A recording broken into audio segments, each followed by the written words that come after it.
Kekuatan di jiwaku,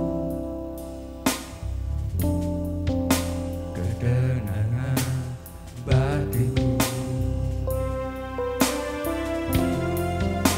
ada dalam hadiratmu, menyembahmu.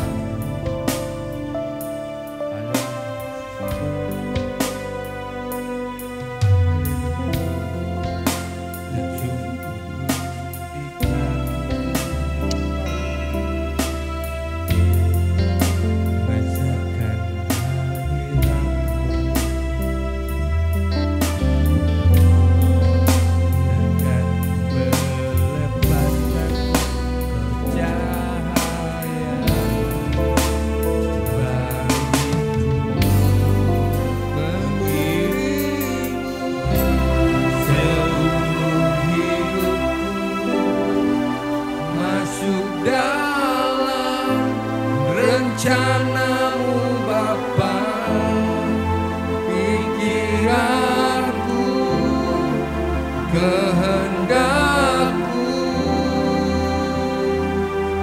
ku serahkan padamu, harapanku hanya di dalam Oh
memuliakan-Mu Tuhan. Kami mempercayai kasih anugerah-Mu yang besar dalam hidup kami, memilih kami, memanggil kami, jadikan kami anak-Mu. Selain itu Tuhan, kami juga boleh meyakini bahwa panggilan-Mu untuk kami adalah untuk kami memuliakan Tuhan, menjadi bejana, menjadi alat di dalam kerajaan-Mu Tuhan. Tolong kami Tuhan untuk memaknai hidup kami sesuai dengan panggilan-Mu Tuhan. Terpujilah nama-Mu, kami mengucap syukur Tuhan untuk hari ini, untuk pagi ini di mana kami bisa beribadah. Dan biarlah kuasa firman bekerja dalam setiap hati kami untuk membawa kami lebih mengerti tentang Tuhan dan rencana-Mu dan kehendak-Mu bagi kami. Dan kami juga bisa menjadi berkat ya Tuhan. Terpujilah nama-Mu mengurapi setiap jemaat Tuhan. Biarlah setiap hati boleh terbuka menjadikan hati ini tanah-tanah yang baik bagi benih-benih firman-Mu. Mengurapi hamba-Mu juga, biarlah hanya yang kehendak Tuhan saja yang boleh kami sampaikan. Terpujilah nama-Mu, kami menyambut kebenaran firman-Mu di dalam nama Yesus Kristus Tuhan dan Juru Selamat kami. Haleluya, amin. Amin. Shalom, puji Tuhan, Bapak Ibu, saudara yang dikasih Tuhan. Kalau bulan lalu saya menyampaikan dari kitab Amos, kita belajar dari Nabi Amos. Ya. Hari ini saya mengajak kita belajar dari Yeremia, masih dalam konteks tentang bangsa Israel yang dalam kondisi sudah mendekati kehancurannya. Pada akhirnya bangsa Israel dan kerajaan utara dan kerajaan selatan itu pada akhirnya hancur, habis. Ya. Kerajaan utara Israel terlebih dahulu dikuasai oleh kerajaan Asyur, ya, kemudian menyusul kerajaan Yehuda diambil alih oleh kerajaan Babel, ya, terjadi kerusakan total kepada seluruh bangsa Israel ini. Ya. Nah, hari ini kita akan belajar dari Nabi Yeremia. Saya beri judul Ratapan Berujung Harapan. Kita akan belajar dari kitab Ratapan, ya, khususnya di pasal yang ketiga. Ya. Ada ayat 1, sebetulnya keseluruhan kitab Ratapan ini yang menjadi satu kesatuan gitu ya. Tapi kita akan baca nanti beberapa ayat dari pasal 1 sampai 26. Kita tidak baca sekaligus, nanti kita akan baca bagian per bagian. Ya, kitab Ratapan ini, tolong klik. Tolong diklik. Ya, kitab Ratapan ini ditulis oleh Nabi Yeremia. Namanya Ratapan. Ya, kita tahu ya artinya ratap. Orang meratap ini kan satu ungkapan, ya, ungkapan kesedihan, itu ratapan. Ditulis oleh Nabi Yeremia, ya, yang hidup seperti yang saya katakan tadi pada saat kerajaan Israel dan Yehuda menuju kehancurannya. Ya. Umat Tuhan di Yerusalem itu mengalami kerusakan moral yang parah. Ya. Sehingga Yeremia ini dipakai Tuhan, ya, pada zaman Raja Yosia, ya, itu juga sejaman juga ya, dengan tidak jauh berbeda dengan Nabi Amos yang saya sampaikan bulan yang lalu. Ya. Nah, Nabi Yeremia ini dipakai Tuhan, dipanggil Tuhan untuk menjadi nabi pada zaman itu, dan dia merasakan kesedihan yang sangat mendalam, ya, melihat kondisi bangsa itu. Dan kitab Ratapan ini adalah curahan kesedihan, keluh kesah, jeritan hati Yeremia tentang kehancuran kota Yerusalem. Bait suci itu dibakar habis, ya, serta bait suci belum sampai dibakar habis, ya, dibakar habis itu pada zaman Kaisar Nero, ya. Nah, tapi mengalami kehancuran, ya, dan bait suci itu sudah porak-poranda, ya. Nah, kita melihat apa yang menjadi ratapan Yeremia di dalam pasal yang ketiga itu. Ya. Yeremia ini dipilih Tuhan sebagai nabi, ya, untuk mengambil alih kepemimpinan di Israel. Karena raja-raja, nabi-nabi, ya, dan imam-imam itu sudah rusak moralnya dan tidak bisa diharapkan lagi. Di Yeremia pasal 1 ayat yang kelima itu Yeremia menyatakan panggilan Tuhan atas dirinya bahwa dia itu Tuhan sudah pilih dia ya sejak dia belum keluar dari kandungan. Jadi sejak sebelum dia keluar dari kandungan, Tuhan itu sudah pilih Yeremia. Dan Yeremia ini boleh dikatakan nabi yang paling menderita. Dia mengalami penganiayaan secara fisik luar biasa. Ada dimasukkan sumur, kita lihat ya di bagian berikutnya. Ya, mengalami penderitaan yang luar biasa, tidak hanya sebagai nabi yang menyampaikan suara Tuhan, yang menyerukan apa yang ingin Tuhan sampaikan, ya, tapi dia mengalami tekanan penderitaan justru dari orang-orang sebangsanya. Ya.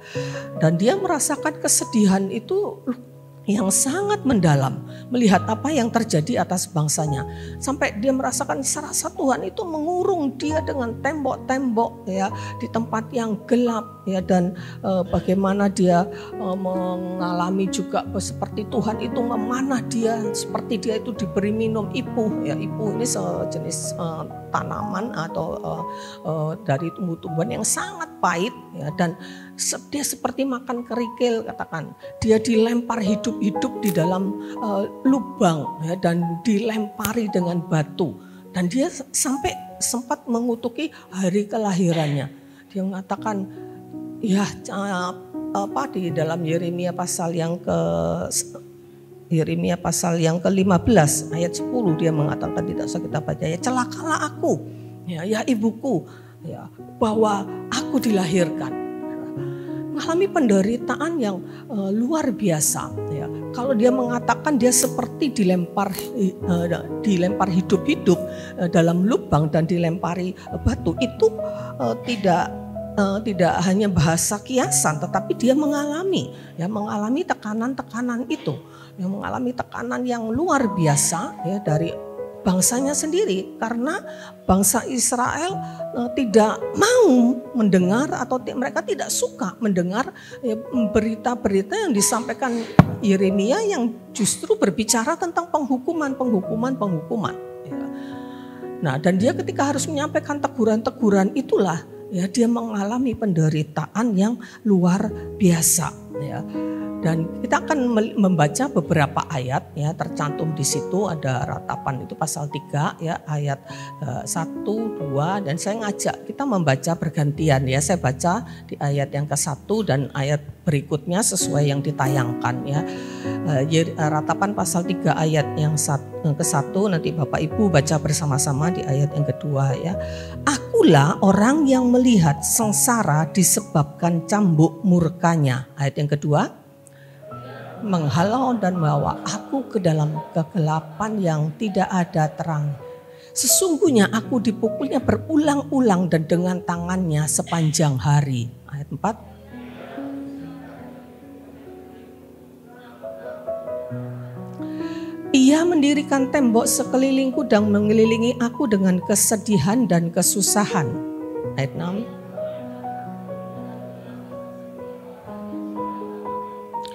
Ia menutup segala jalan keluar bagiku, ia mengikat aku dengan rantai yang berat. Ayat 5. Air membanjir di atas kepalaku, kusangka binasa aku. Kalau di ayat yang ke-53 dikatakan mereka melemparkan aku hidup-hidup ke dalam lubang. Ini bukan bahasa kiasan. Ya, Yeremia itu betul-betul dimasukkan di dalam perigi. Pada zaman itu ada yang namanya seperti perigi atau kuburan ya, itu memang untuk penghukuman ya.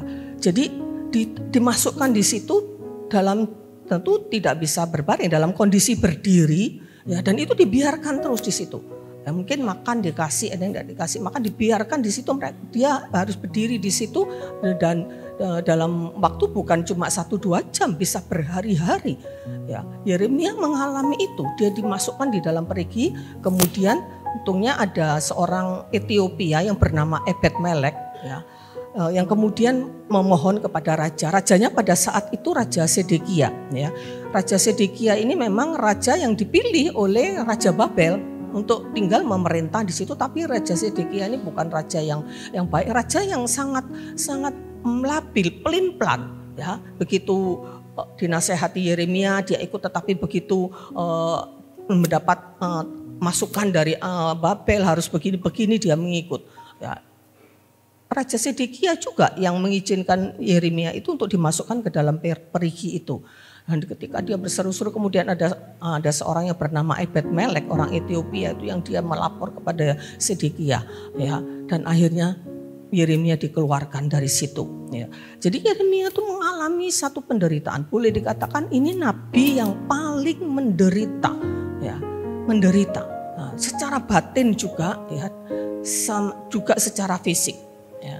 Di dalam pasal dalam kitab Yeremia pasal yang ke-20 itu saya bacakan, ya, itu saya ada tulis, saya baru ingat tadi di Yeremia pasal yang ke-20 di ayat yang ke-9. Di Yeremia 20 ayat yang ke-9.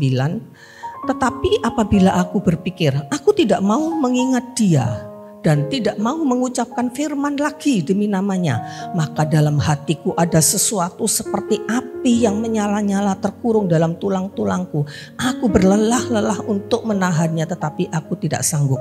Di ayat di atasnya itu Yeremia pasal 20, Yeremia itu merasa, Tuhan, kok aku ini seperti apa ya, seperti dibujuk oleh Tuhan untuk jadi seperti ini. Engkau membujuk aku, ya.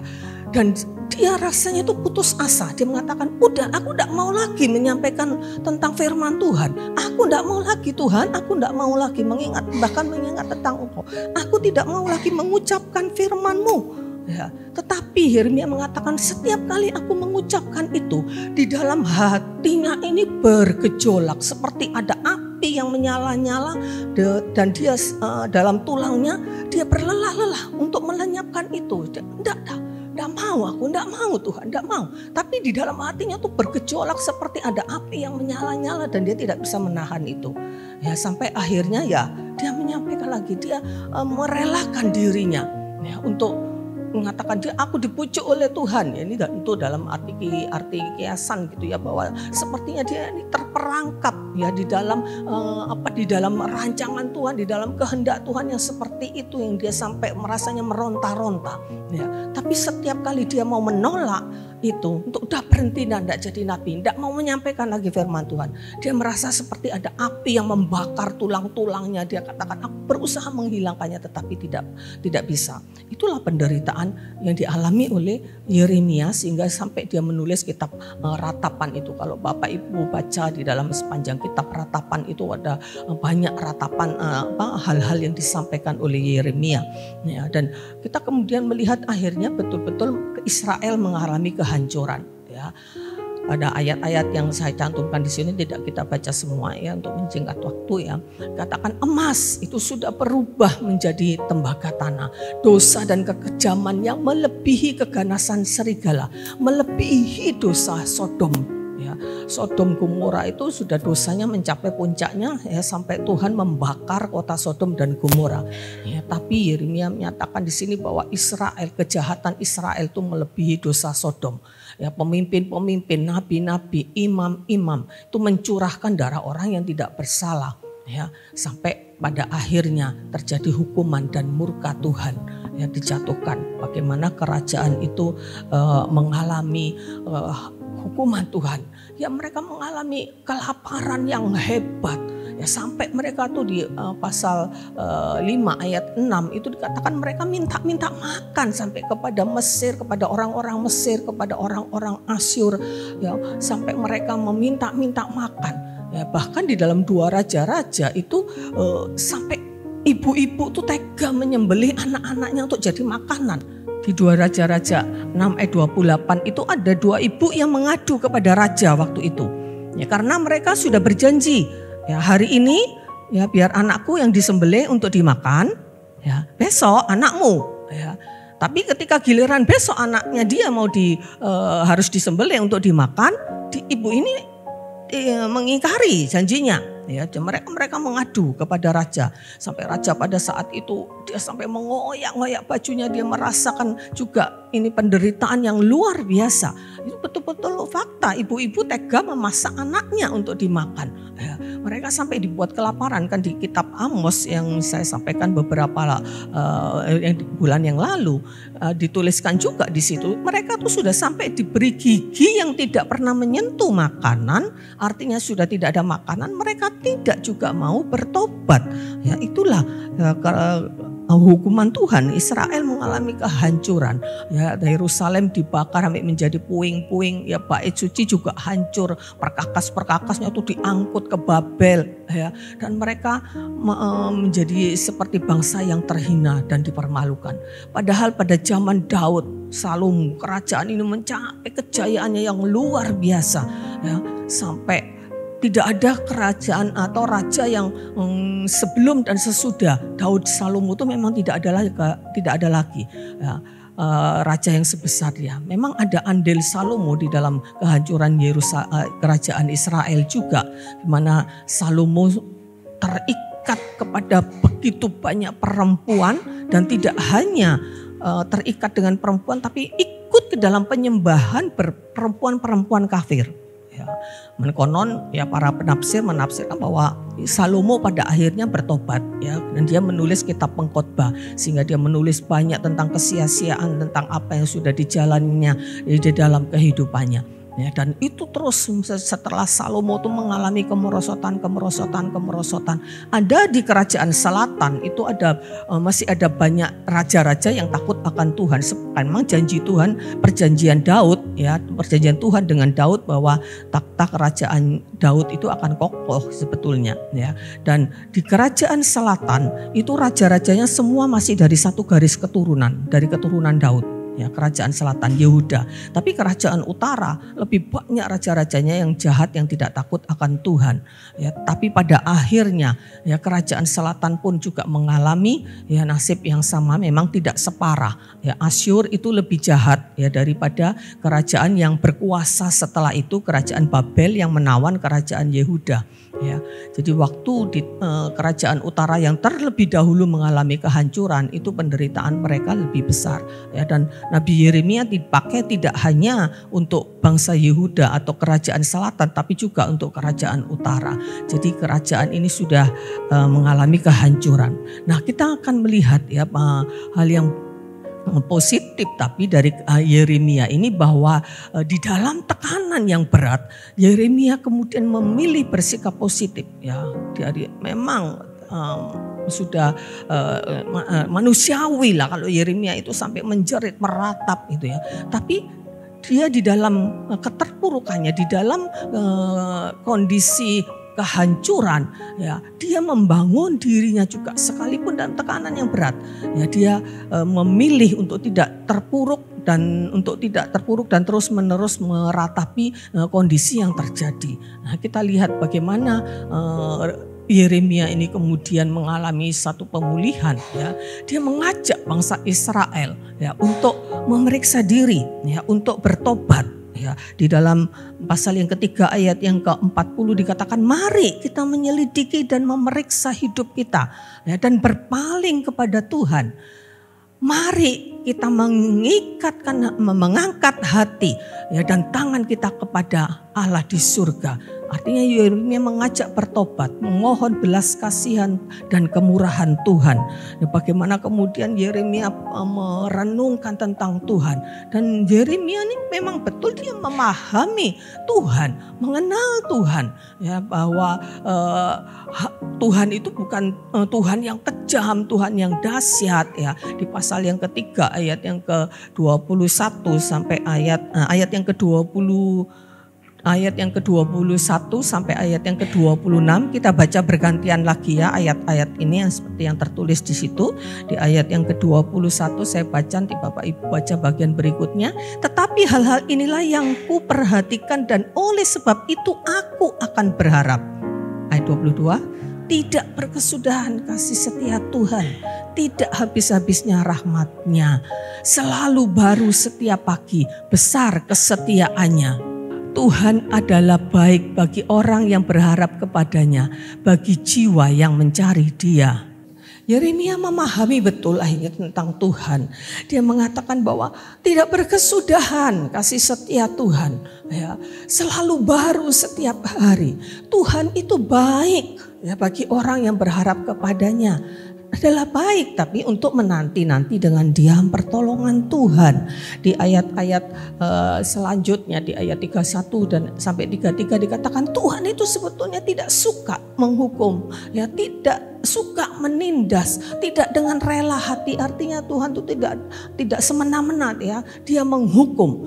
Kalau sampai menghukum berarti itu jalan terbaik, ya, berarti itu jalan terbaik, ya.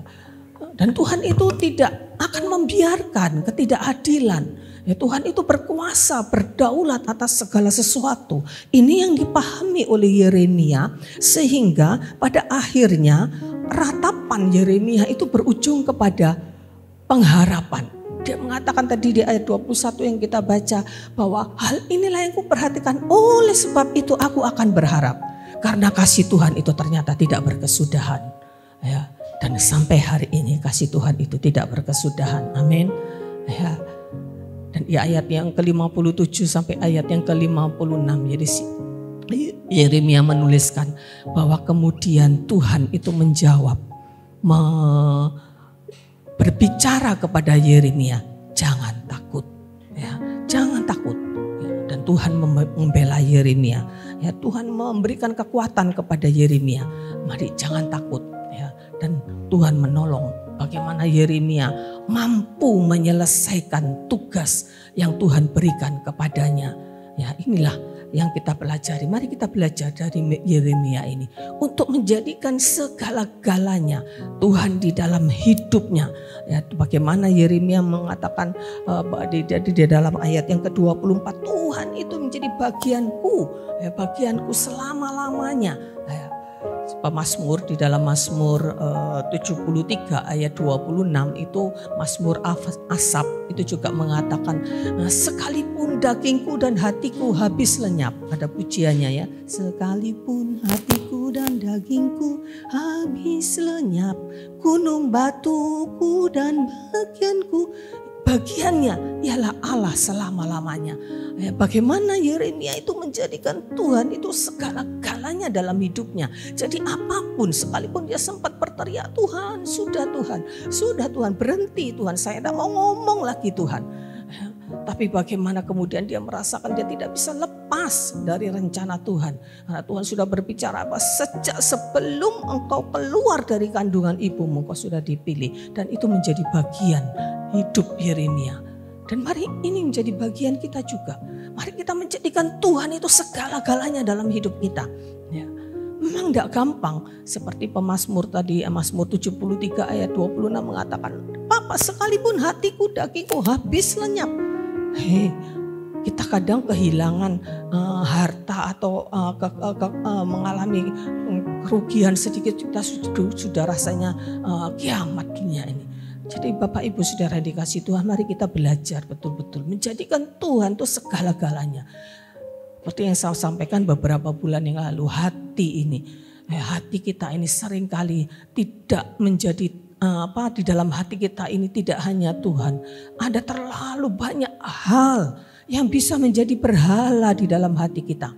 Ya, ada orang yang menjadikan harga dirinya itu menjadi berhala. Ya, pokoknya dia harus membangun harga dirinya sedemikian rupa. Ya, tidak peduli apapun, pokoknya saya harus memiliki harga diri, tidak bisa dilecehkan. Apa yang membuat saudara marah, apa yang membuat saudara sedih, ya, itu bisa menjadi berhala. Ketika engkau sedih, orang menghina engkau, maka harga dirimu, ya, itu menjadi berhala. Ada orang yang pencapaian harus mencapai ini, ambisi menjadi berhala. Ya, ada orang yang merasa harus bisa mengontrol segalanya. Ketika kondisinya tidak bisa dikontrol, ya, mengalami hal yang tidak sesuai dengan kehendaknya dan dia tidak bisa menghindar, dia marah. Ya, kontrol itu sudah menjadi berhala di dalam dirinya. Jadi mari kita belajar dari Yeremia ini. Hanya Tuhan yang menjadi bagianku. Nggak apa-apa, kita nggak tahu kan sekarang kondisi kita ini ya masih boleh dikatakan ya sekalipun ekonomi dunia mengalami banyak resesi, ya kita masih bisa menikmati banyak berkat-berkat Tuhan.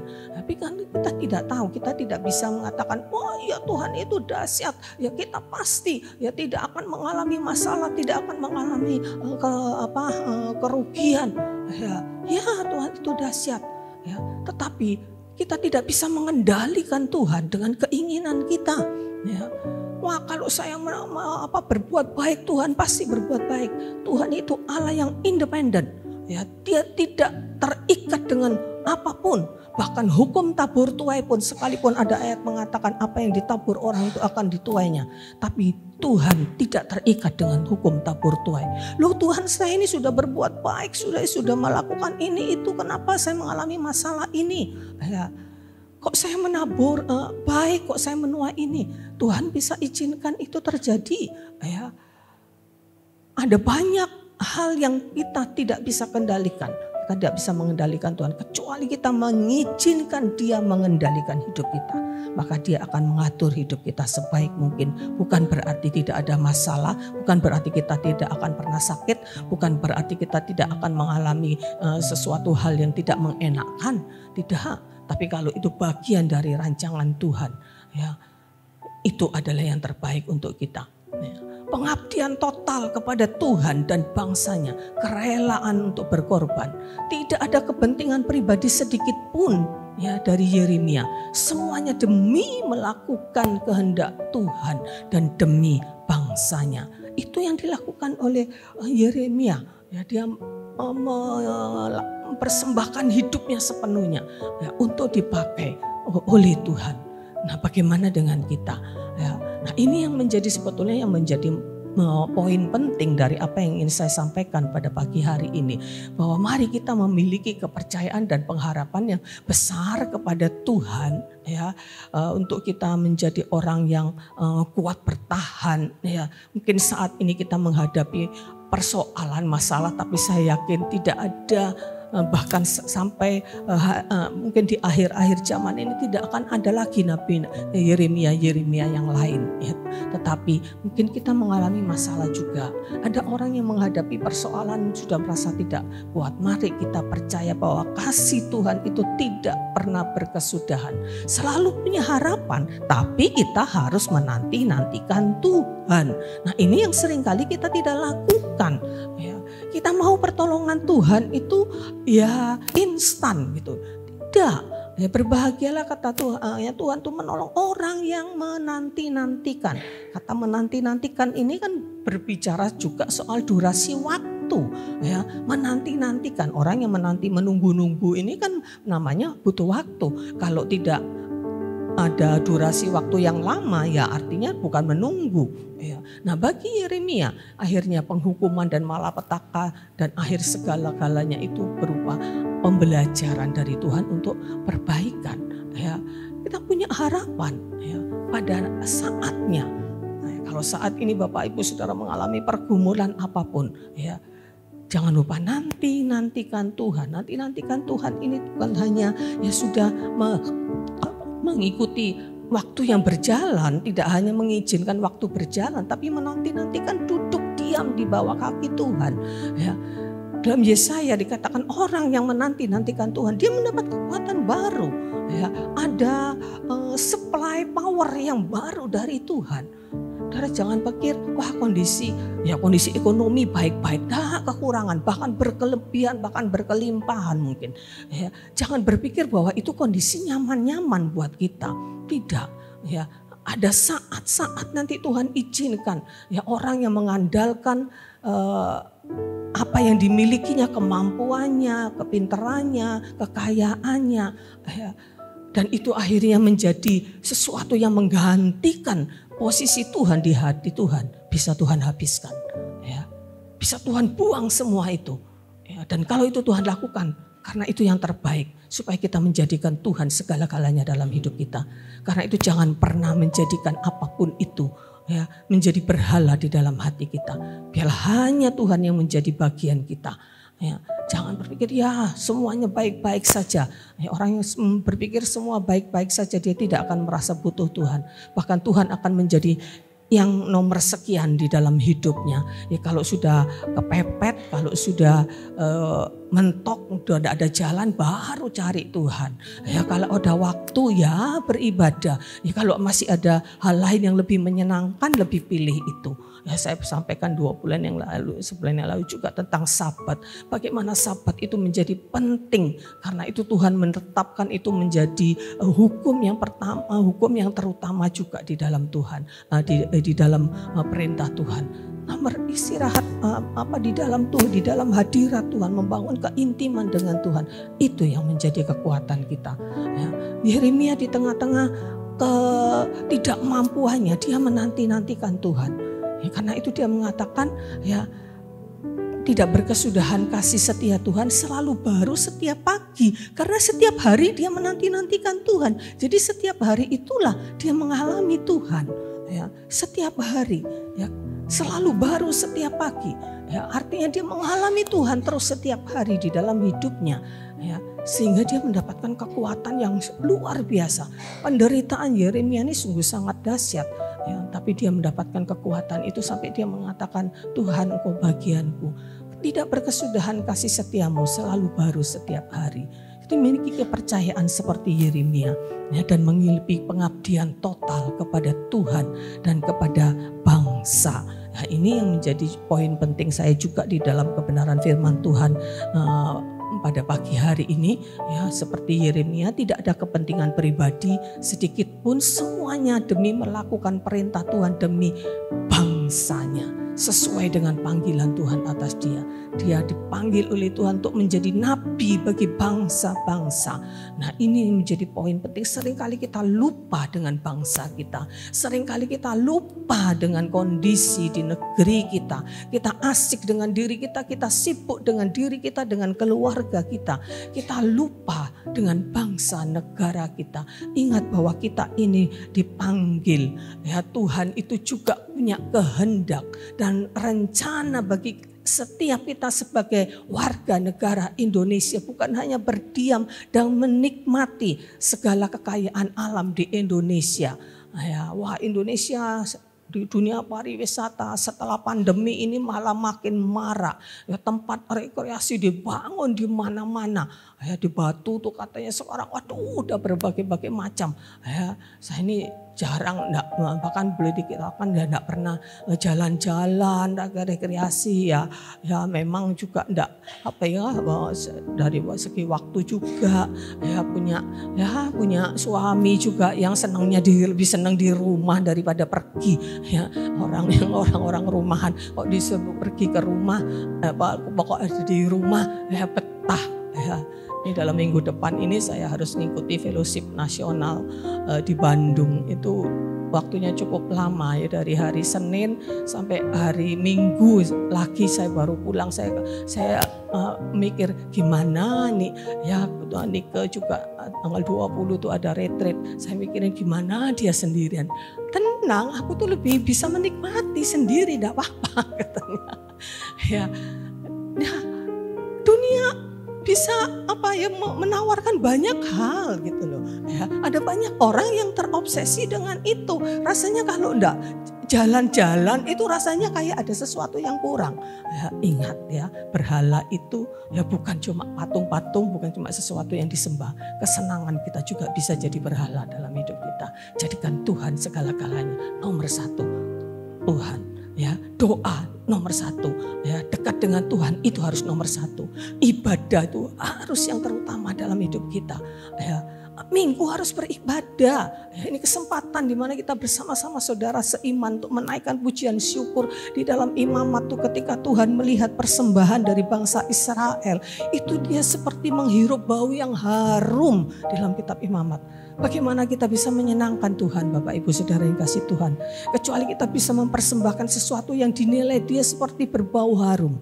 Tidak seperti ibadah Israel yang Tuhan katakan, aku jijik ya dengan ibadah-ibadahmu, dengan perayaan-perayaanmu. Jangan sampai Tuhan juga menilai seperti itu. Aku jijik, kamu datang kepadaku ya cuma untuk kebutuhanmu saja. Ingat, Ya, seperti yang slide juga ditayangkan untuk ibadah, untuk berfokus, tidak menggunakan HP. Bukan untuk kepentingan kita sesama semata-mata, tapi yang terutama untuk kepentingan Tuhan. Bagaimana kita memusatkan hanya dalam waktu 1,5 jam ini untuk Tuhan sungguh-sungguh. Ya, dan kita juga punya beban berdoa bagi bangsa Indonesia, bagi negara kita. Ya. Presiden Jokowi mengatakan, wah tahun ke depan ini tahun yang gelap, ya rasanya seperti pesimis. Bapak Ibu Saudara yang dikasihi Tuhan, jangan berharap dunia semakin baik. Ya, secara global dunia ini juga makin merosot. Ya, mana firman Tuhan juga mengatakan kasih itu akan semakin luntur, ya, yang cemar akan semakin cemar. Ya, tapi Tuhan akan memelihara kita kalau kita tetap hidup di dalam Tuhan dan menjadikan Tuhan satu-satunya dalam hidup kita. Ya, tapi mari kita juga punya beban untuk bangsa ini. Ya, ke depan, ya kalau mendengarkan berita-berita di media sosial tentang pemilu, rasanya miris. Ya, mari kita berdoa sungguh-sungguh supaya Tuhan kasih pemimpin yang terbaik untuk dari calon-calon yang ada. Ya.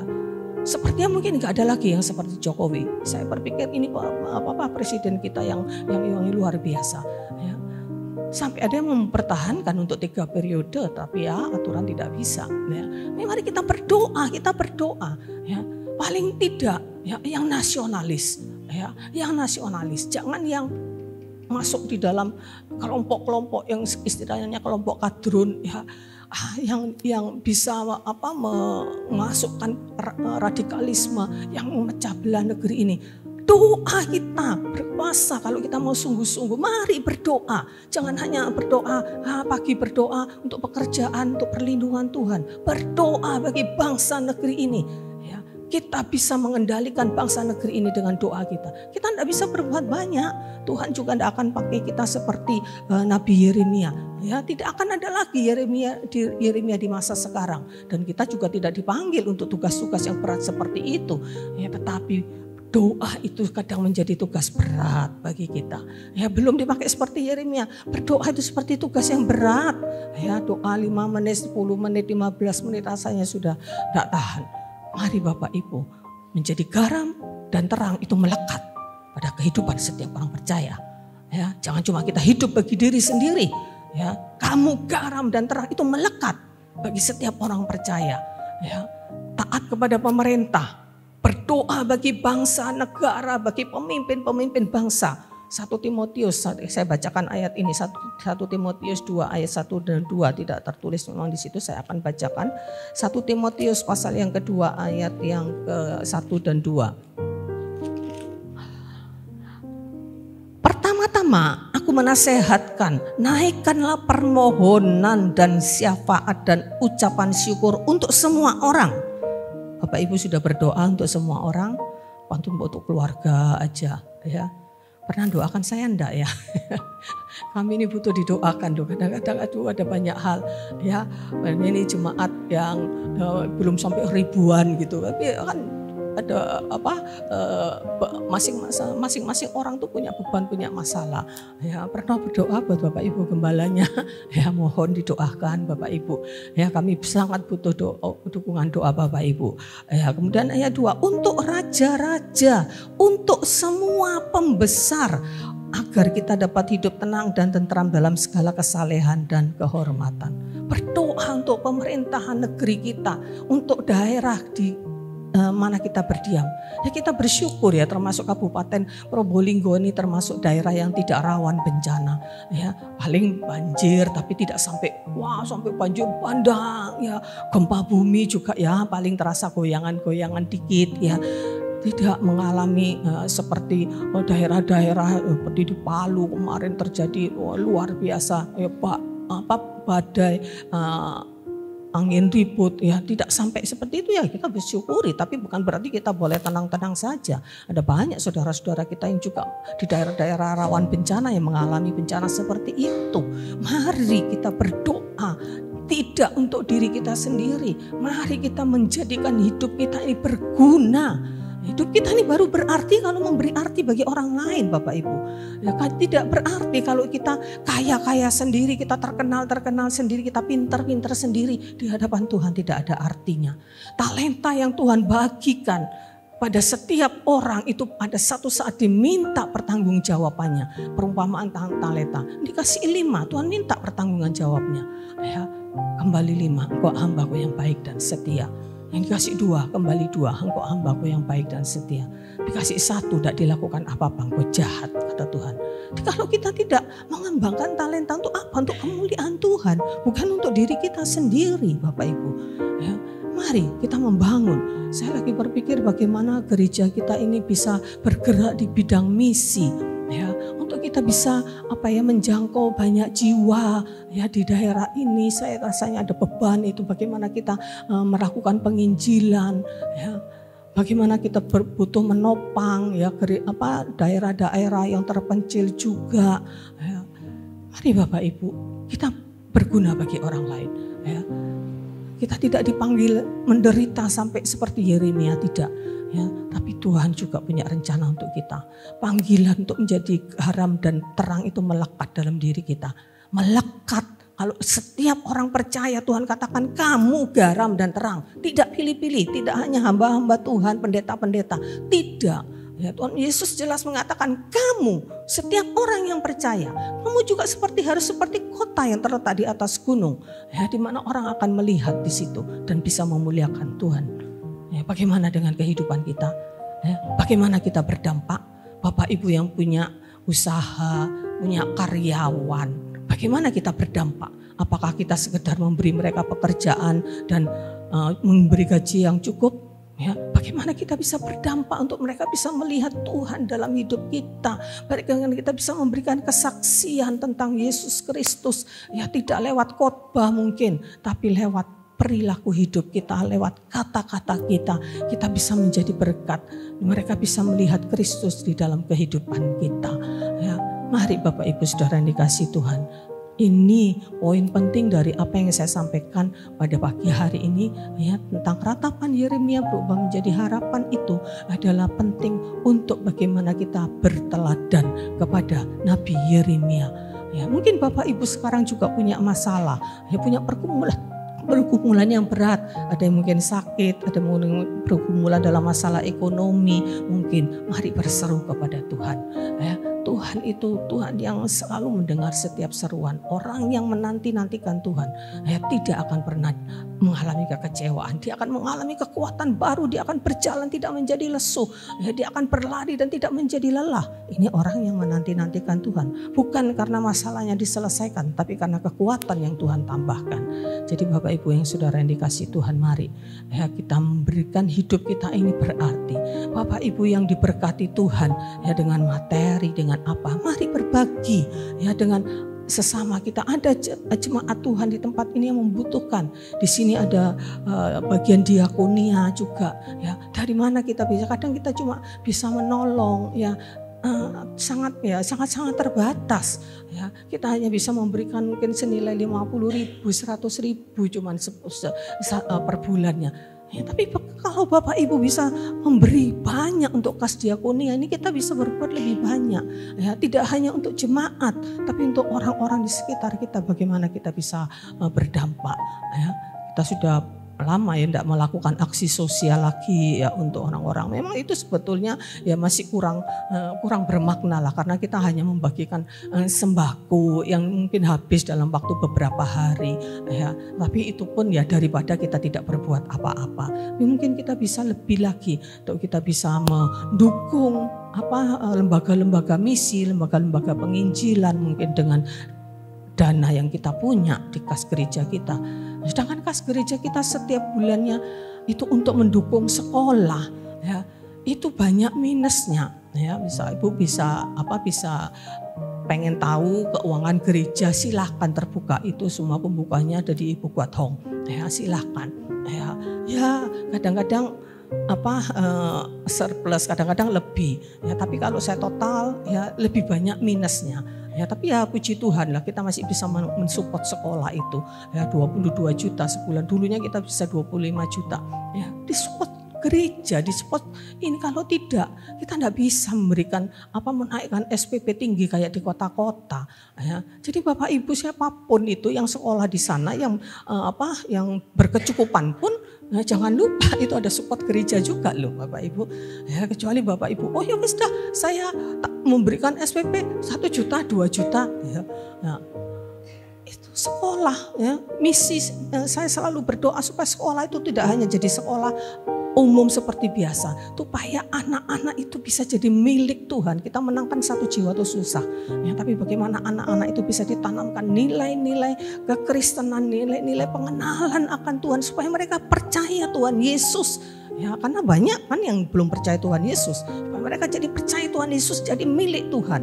Ya, itu misi kita. Karena itu berapapun, ya, yang kita perlu support, dukung untuk sekolah itu, ya, kita akan support. Ya. Dari mana dananya? Dari Bapak Ibu semua.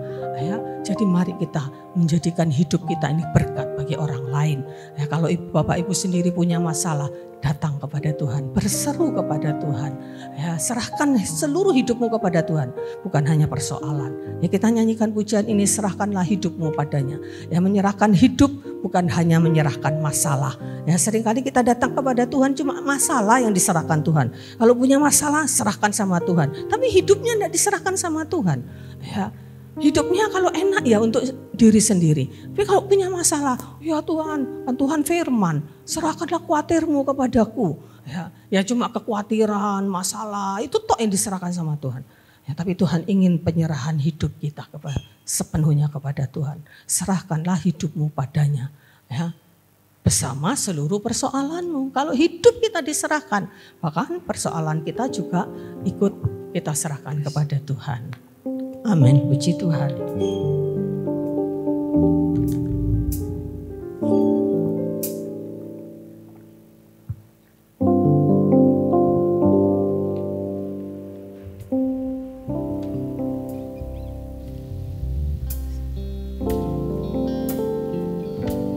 Mari kita menyerahkan hidup kepada Tuhan, karena Tuhan ingin pakai kita semua.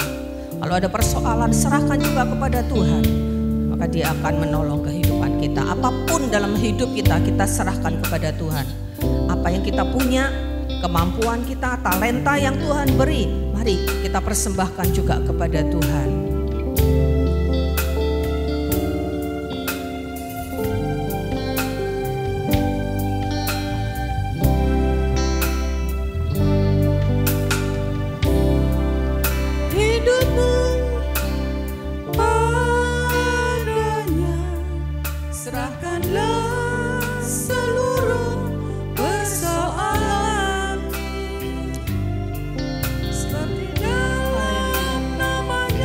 Apapun yang kita punya tidak bisa menjamin hidup kita, kecuali Tuhan yang bisa menjamin hidup kita. Sekali lagi mari kita menyerahkan seluruh hidup kita.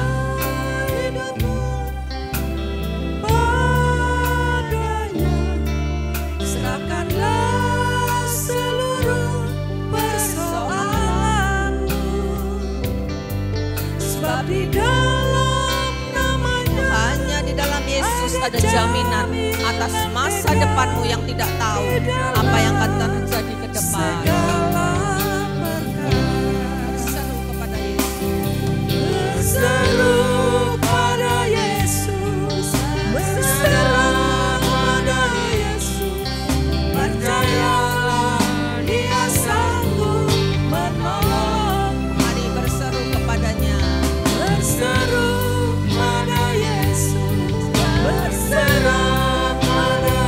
Kedamaian hanya ada di dalam Dia.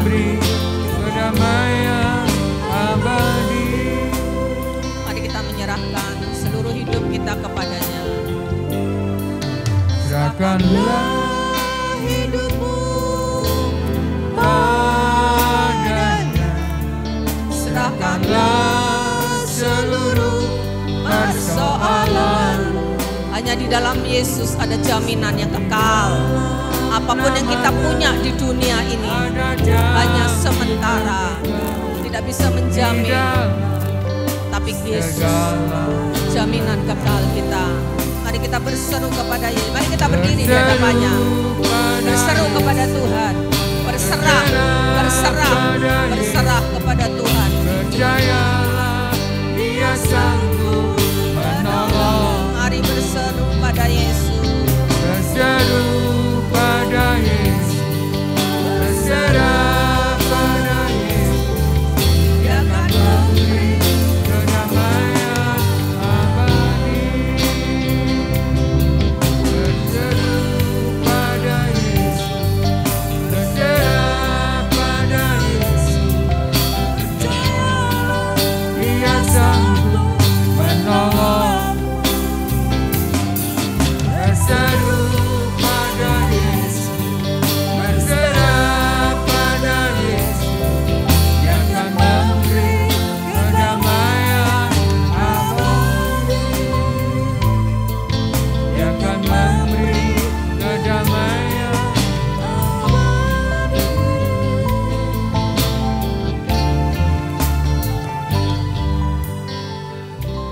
Kami mengucap syukur kepadamu sekali lagi Bapa. Untuk kasih karunia-Mu yang terus melimpah atas hidup kami.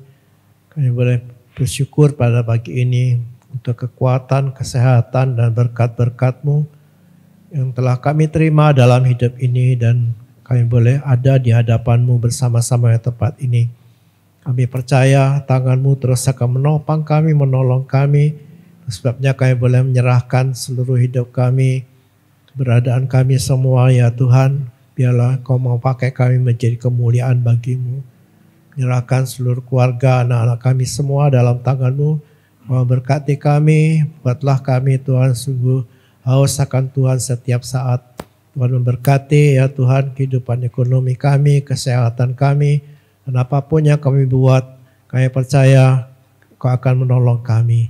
Kami berdoa untuk mereka yang sakit Tuhan, menjamah mereka, kuatkanlah iman mereka, untuk terus berharap mengandalkan Tuhan lebih dari apapun.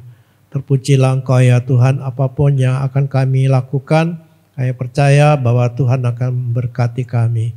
Inilah kami boleh persembahkan seluruh hidup kami persembahkan ibadah kami pagi ini, kami persembahkan doa kami kepadamu di dalam satu nama yang terhormat, nama Yesus Tuhan dan Juru Selamat kami. Bapa kami yang di surga, dikuduskanlah nama-Mu.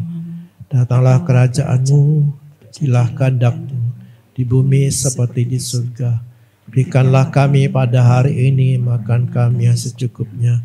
Ampunilah kami akan kesalahan kami, seperti kami juga mengampuni orang yang bersalah kepada kami. Dan jangan bawa kami dalam pencobaan, tapi lepaskanlah kami daripada yang jahat. Karena Engkau-lah yang punya kerajaan, kuasa, kemuliaan sampai selama-lamanya. Amin. Kita akan memberkati bangsa kita. Mari kita ucapkan dengan sungguh-sungguh sebagai doa kita kepada Tuhan. Di dalam nama Tuhan Yesus Kristus, diberkatilah Indonesia. Amen. Diberkatilah keamanan. Amen. Diberkatilah dengan kedamaian. Amen. Diberkatilah kemakmuran.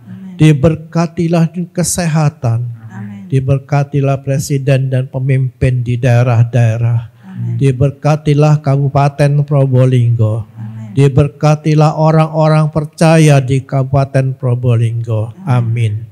Sekarang saudara-saudara dikasihi Tuhan, terimalah berkat dari Bapa itu akan melimpah atas hidupmu. Diberkatilah engkau dimanapun engkau ada, diberkatilah pekerjaanmu, diberkatilah engkau dengan damai sejahtera dari Yesus Kristus yang akan terus menguasai hati dan pikiranmu. Dan Roh Kudus menuntun saudara, mengurapi saudara, memakai saudara menjadi berkat bagi banyak orang. Dalam nama Tuhan Yesus Kristus. Amin.